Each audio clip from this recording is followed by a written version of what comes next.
উত্তর পূর্বে ভারতীয় বিমান বাহিনীর বড় মহড়া নোটাম জারি।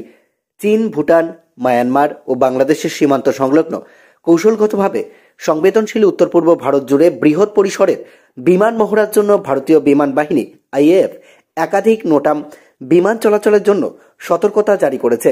এই পদক্ষেপটি অঞ্চলটিতে ভারতের অপারেশনাল প্রস্তুতি আরও শক্তিশালী করার ইঙ্গিত দিচ্ছে। মহড়ার সময়সূচি: নোটামের মাধ্যমে আগামী মাসগুলোতে একাধিক তারিখ চিহ্নিত করা হয়েছে।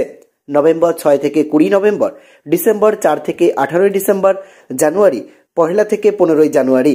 মহড়ার কার্যক্রম: এই সময়কালে ভারতীয় বিমান বাহিনী অঞ্চলের বিভিন্ন ফরওয়ার্ড বেস এবং এয়ার স্টেশন থেকে ব্যাপক যুদ্ধ প্রশিক্ষণ, সমন্বিত অপারেশন এবং লজিস্টিক অনুশীলন পরিচালনা করবে। উত্তর পূর্ব ভারত দেশটির সবচেয়ে সংবেদনশীল অঞ্চলগুলির একটি, যার সীমানা 4টি দেশের সাথে যুক্ত। এই বৃহৎ পরিসরের মহড়ার মাধ্যমে অঞ্চলটিতে ভারতের বিমান আধিপত্য এবং বিভিন্ন ঘাঁটির মধ্যে কার্যকর সমন্বয় আরও শক্তিশালী হবে বলে বিশ্লেষকরা মনে করছেন। তাই এই নির্দিষ্ট তারিখগুলোতে আকাশপথে যুদ্ধ বিমানের চলাচল দেখলে আতঙ্কের কিছু নেই। ভারতের বিমান বাহিনী, নৌবাহিনী ও স্থলবাহিনী যৌথভাবে এই মহড়া করবে বলে জানা গিয়েছে।